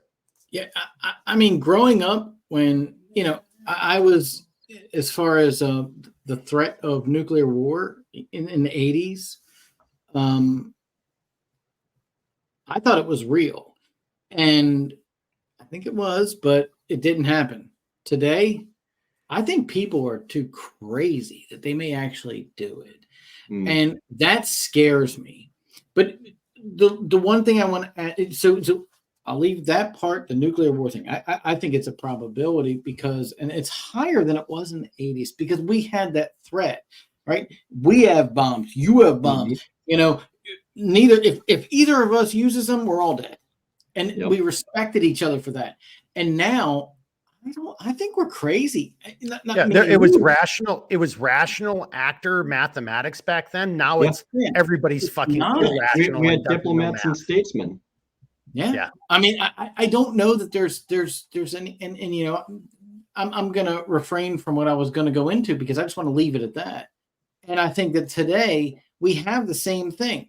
The problem is, Russia has better weapons than we do. We used to have the majority. Now they may be broke and they may not be able to handle the whole thing. But you know, the whole point is when you pin somebody like Putin in a corner, is he willing to do it? He doesn't care about his people. He might be. And you know, I think that we could get into history and all that kind of stuff. There were certain times where it was possible that would have happened, but we battled each other through wit instead of using arms and got through it. Again, not to repeat myself, but I don't believe we have the wit. I mean, obviously on our side, we don't have the wit, and even regardless of the front man, but you know, we don't have it. We have a bunch of, the damn thing I always miss. But you and Redbeard, you guys both just said the same damn thing. He said at the beginning, you just said at the end. No, that's one of the things. We're not those people anymore. You know, you guys both just said it, and it was far enough apart that I think that's where my ending comment is. Think about what these guys just said. Paul just said it. We don't have the wit. We used to be able to battle it out with wits. Jeremy said the same thing. We used to have diplomats. We used to have statesmen. We used to, Adelaide Stevens went in there, during the Cuban Missile Crisis and did it, We don't have that, that's my final comment. And I'm just going to save that for when we bring Are We Already at War again, because we're already at war because we're being led by a bunch of buffoons who think 2 + 2 = potato. That's my comment. Paul, I got a little chuckle out of you there. Yep. I love it. I'm good with that. I agree with you. We're good. Redbeard, I got nothing else. I mean, kind of a shorter podcast here tonight, but I already got my list for next time. For the next decade, how we're going forward, the next 10 episodes. Everybody just stand by. And we're just going to keep trying to do what we're doing and try to get better with each passing podcast. That's about all I got to say. So I, just one final thing. Like, I think that idea of diplomats and statesmen, like these are people who understood or at least had some type of a calculated idea of the cost of war, which is why so many of them, they tried to not use that as their first option. And I think, could we have those people again? Sure. But it's going to take ordinary people doing extraordinary things. And it all starts with each one of us, right? Like, we can't sit here and wait for people to be the leaders. We have to be the leaders. We have to be willing to take that mantle and carry forth the traditions and the principles that we say that we stand for, and not rushing into a sense of conflict. Like, so much of that's derived from, I think, just a general lack of humanity, a general lack in care and concern for another human being. This idea that we're just simply numbers and figures in a person's book somewhere. That's not the case. Or a character in a video game. It's not like you don't get a restart.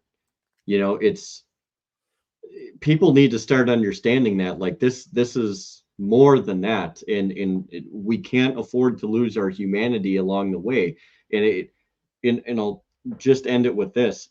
There's somebody that said that if you hate something long enough, you will eventually become the very thing that you hate. And it's one thing to oppose evil, but if you hate it so much, you will embody the very thing that you oppose. Eventually it will happen. It may not be this year, it may not be 5 years from now or this century, but you will invariably turn into the very monster it is that you detest. So you cannot use the Ring of Sauron to fight Sauron. no, and it sounds campy, but dude, we got to work on loving and caring for each other again. Like it is what it is. It doesn't mean you have to necessarily always like that person, but be decent, like that's where it starts. So on that note, Mark, if you got nothing else, I'm going to take us out. That's part of the next decade. That's part of spicing up. That's part of the messaging, sharing knowledge, sharing, backgrounds, sharing history, bringing on good guests, but also trying to just beat that through. It's like, hey man, you don't have to give into evil. You don't have to, there's other ways we can fight this fight, and damn it, we should be considering that stuff, plain and simple. Learn to love and care again. Well, I guess that only mattered until it was suddenly this decade. And then it's like, all the peace loving dope people are all about like, the military industrial complex and, biological warfare and nukes and shit, like how strange everything has turned around. It's so bizarre. Hey, on that note, I'm just going to, my comments, thanks for everybody who's watching, listening. Yes, and I'm actually, thanks to Jeremy and Paul. You guys can't see it, but I'm trying to watch the monitors. Paul was smiling during that, and that was making me smile. So Jeremy was saying it. Yep. But thank you, Jeremy, for saying that. Kind of put a smile on my face. And then because that was dark humor right there. I mean, it was funny, but it was unfortunately pretty true. So Paul, final comments from you, and then we're going to do outro with Redbeard. No, I think that I agree 100% to this point. I don't want to distract from this. I'm just curious, though, Jeremy. If you become what you hate, does that mean that the current radical Democrats are going to become Republicans? But they're not normal, right? Dude, I don't have the answer to that. And we may never know that in our lifetime. No, Paul, there is an answer. They're not. Hang on. Most Republicans are Democrats, but no Democrats are Republicans. So they can become Republicans because most Republicans are really Democrats. So right. Tyrants are just a tyrant. So it really has to do with integrity, personal integrity. Yeah. It doesn't have to do with the other stuff. That was more. The D and the R has nothing to do with it. You're absolutely it has nothing to do with it. If you're radical like that, you're never gonna do that. But you could convince somebody with reason to take your side. They may take the radical side at some point, and obviously it's happened. So I agree. It was just more of a joke. That's all. It was a good, funny joke. I liked it. You're a cheeky son of a bitch, Paul, and I like it. Cheeky bastard, you. On that note, take us out, sir. Yeah. So, Paul, thank you for joining us this evening. We always appreciate it, as well as with all the rest of our guests, with whom I know some of them do happen to actually come and take a look at some of our videos, and they're off time when they're not dealing with us. And to each and every single one of you that stops by, watches this, hits the like on it, comments on the videos and stuff like that. We do appreciate you guys, and we do appreciate you telling your friends about us. I think that there is a lot more being seen than we're privy to for whatever reason, just based off of conversations I've had. So we do appreciate everybody that does take the time to watch our stuff. And on that note, Mark, look, the flame of liberty shall not and will not ever be extinguished so long as there are good people that are willing to support and defend it. And as Mark has said, you are the resistance. So it begins with you. Do not look for other people to fill the shoes that you need to fill yourself. We must be the leaders of today so that our children can have the future for tomorrow. So that's all I have to say about that. I kind of talked over you, but just to add to your outro, I think that's the only hope for tomorrow is what you just said. If there's going to be a tomorrow, it's going to be what you just said right there, Jeremy. It's up to us. Yeah, agreed. So right. on that note, Mark, take us out. Thank you, everybody. Peace. Paul, thanks for showing up. Everybody, thanks for watching. We'll see you next Thursday, episode 31. All right, everybody, be good. Woo! Cheers. Oh, hey, I'm sorry. One last little bit of housekeeping. Oh. Jeremy's been doing some stuff.